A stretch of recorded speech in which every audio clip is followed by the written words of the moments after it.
What President Kennedy said was, we choose to go to the moon and do other things, not because it's easy, but because it's hard. The cost of failure is much higher than the cost of scrubbing. We have an obligation to get this right. This is a whole new vehicle, a whole new technology, a whole new purpose of going back to the moon in preparation to go to Mars. And yes, it's hard. The countdown to T-0 starts approximately 2 days before launch.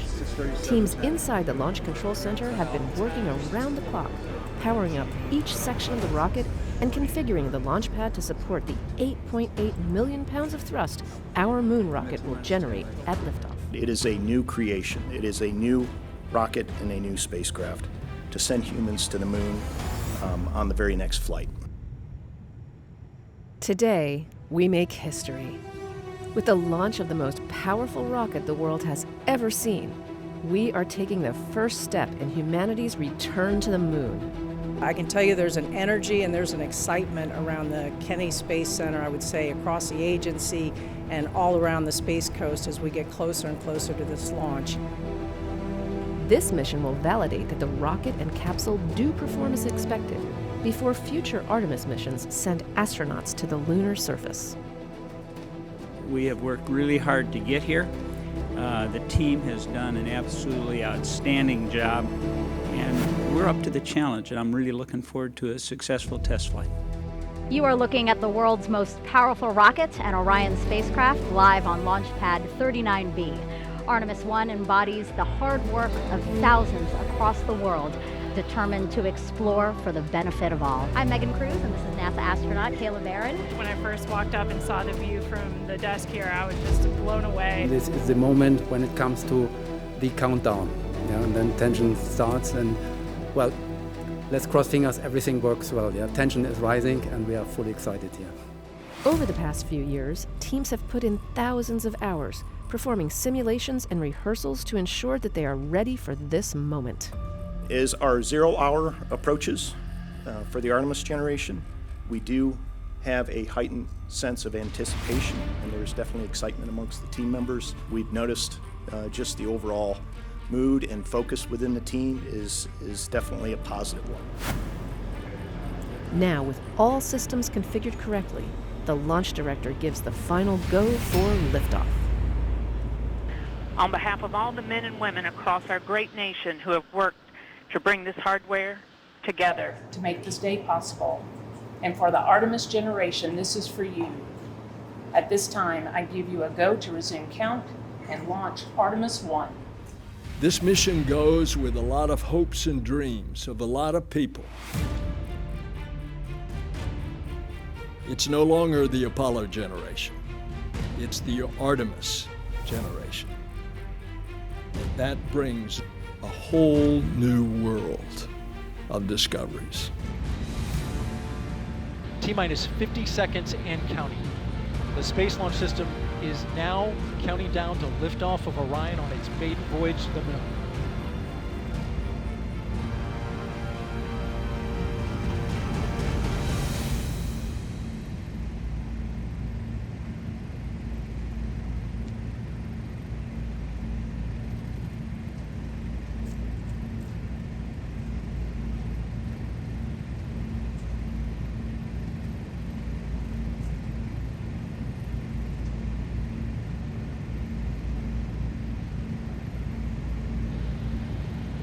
And here we go.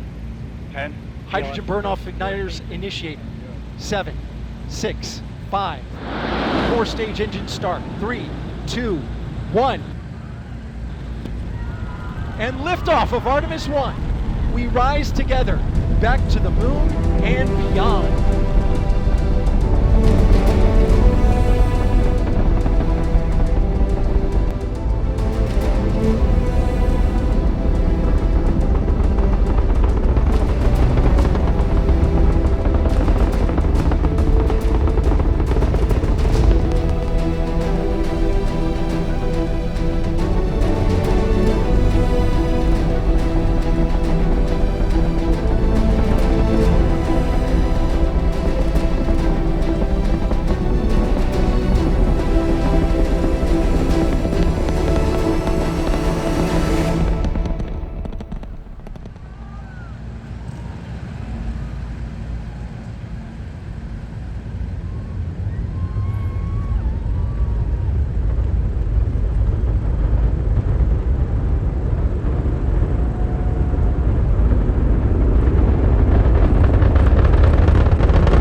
if you're just joining us, welcome to NASA's Kennedy Space Center, where we just watched Artemis 1 launch, our first step towards our next adventure into deep space. With Orion off the ground, Mission Control in Houston takes the reins. Our nation is returning to the moon. And we have worked hard as a team. You guys have worked hard as a team for this moment. This is your moment.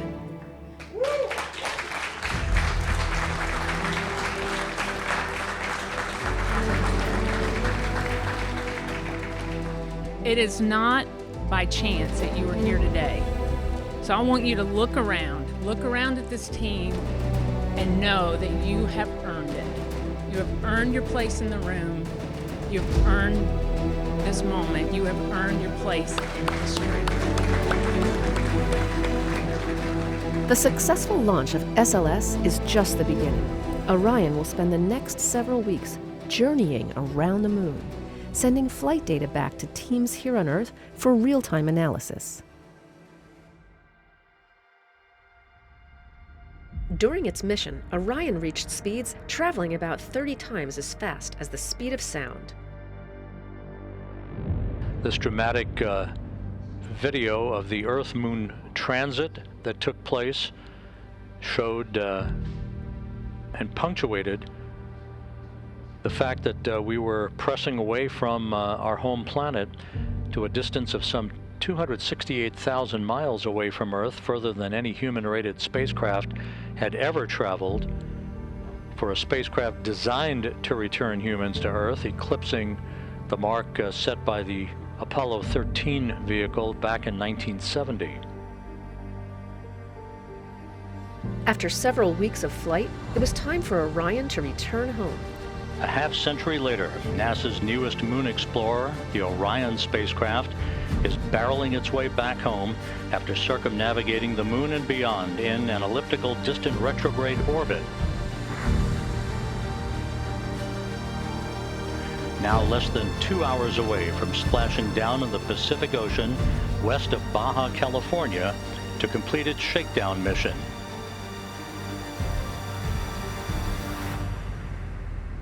Like the Apollo missions of the past, Orion will have to endure incredibly high temperatures during re-entry of Earth's atmosphere. A journey that began with the power of the launch of the Space Launch System 25.5 days ago, about to reach its final minutes in the searing heat of re-entry, where temperatures around Orion will build up to 5,000 degrees Fahrenheit. While re-entering Earth's atmosphere, the spacecraft slowed to about 300 miles per hour.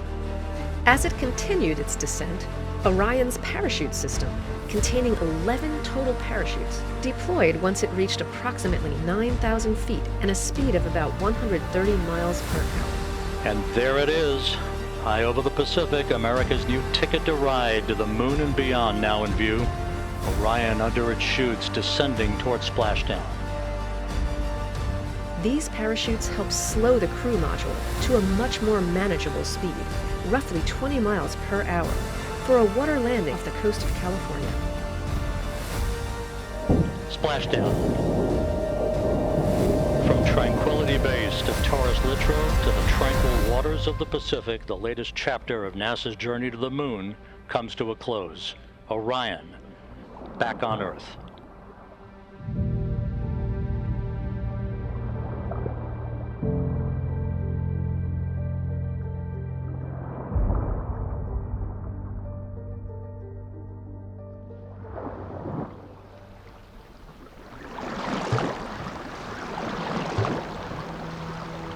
We've got a perfect view, a front row seat to the Orion splashdown. And it's simply beautiful out here.